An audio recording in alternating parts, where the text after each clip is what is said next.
네, 유승민 작가 모셨습니다. 어서 오세요. 안녕하세요. 오늘 어떤 내용일까요? 네, 전기료 석 달 넘게 못 냈을 경우에 순간 최대 전력이 660W로 제한된다고 합니다. 이런 게 있어요? 네, 전기밥솥 취사 버튼도 누를 수 없는 수준인데요. 전기가 약해서? 네, 전기밥솥 소비 전력이 800에서 1000W 정도가 된다고 합니다. 예. 그러니까 이걸 말씀드렸냐? 그 더불어민주당 박지혜 의원실에 따르면 최근 5년 동안 전기료 체납으로 전류가 제한된 취약계층이 약 4만 가구에 달한다고 합니다.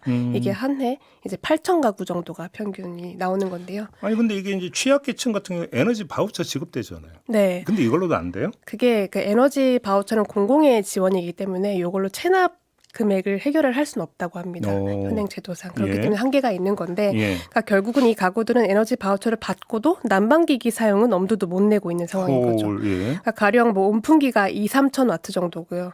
전기 히터나 스토브도 1000와트가 훌쩍 넘습니다. 전기 장판이 그나마 2-300와트 정도인데 이 장판 하나를 켜두려고 하면은 전등이나 냉장고 같은 나머지 가전제품에 상당히 제한이 생기는 이게 겁니다. 무슨 6, 7춘년대도 아니고. 그렇죠. 예, 예. 그래서 순간 사용량이 이제 660와트를 넘어가는 순간 바로 차단이 되게 되는데요. 지금 에너지 바우처 예산은 매년 늘어나고 있는데 전체 발급액 대비 사용률은 이제 2020년에 84.2%에서 2024년 69.9%로 떨어졌다고 합니다. 그러니까 그 중에 이제 전기료가 이렇게 밀려서 제한된 위기 가구가 결코 적지 않다는 건데요. 네네. 그렇다면 이들은 겨울을 어떻게 나고 있을까 한번 들어봤습니다. 미랄복지재단의 김래홍 국내사업실장의 이야기입니다. 집에는 난방 자체가 돌아가지 않아가지고 늘 싸늘한. 대신에 이불을 막 겹겹이 바닥에 깔아놨죠. 밥을 드신다고 할 때도 이미 오랫동안 묵혀진 밥을 전기도 안 되는 냉장고에서 꺼내서 이렇게 드신다거나 많이 봤던 게 이제 온수 같은 거를 어떻게든 이렇게 가스버너로 데펴가지고 한 팔뚝만한 그런 고무 팩에 뜨거운 물을 넣으면은 그게 따뜻하단 말이에요. 그래도 2-3시간 가기 때문에 그거를 안고 주무시거나 이제 이불 안에 넣어가지고 그걸 최대한 이렇게 꽁꽁 싸매가지고 이렇게 지내시는 분들도 많이 봤죠.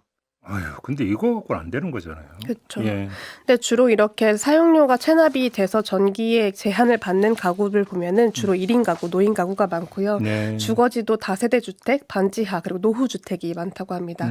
그래서 주거 형태나 에너지원을 좀 충분히 고려를 했을 때 이게 좀 효과가 좋은 건데 고려되지 않았기 때문에 실제로 사용률이 떨어진다라는 분석도 나오고 있습니다. 네.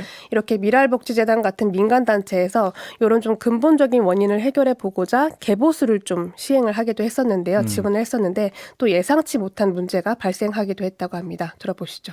개보수를 해드리면은 집주인이 그분들을 쫓아내버려요.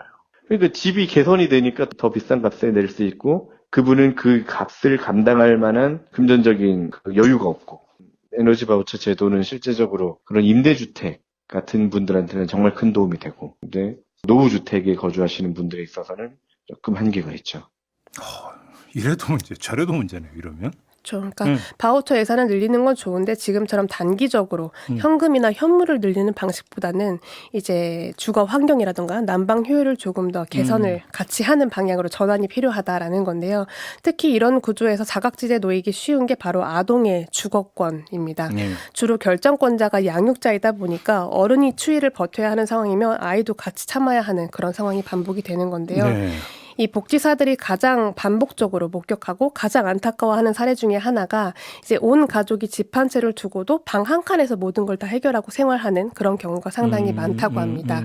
정말 많아서 좀 많이 안타깝다고 하는데 관련 내용을 초록우산 광주지역본부의 변정랑 팀장 이야기로 들어보겠습니다. 아이 셋을 키우시는데 아빠 혼자 키우시거든요. 아빠가 매우 많이 아프셔서 경제적인 활동을 할 수가 없었거든요. 수급비에 의존할 수밖에 없죠. 본인도 의존하고 싶지는 않은데 비용이 들어가는 건 막 있고 애들은 하고 싶은 게 많고 근데 당장 코앞에 있는 거는 춥고 배고픔이잖아요. 그 집도 겨울에는 한 곳에서 아들 둘, 딸 하나 이렇게 해서 같은 방에서 자고 그 방에서 다 해결해요. 밥도 거기서 먹고 잠도 거기서 자고 추우니까.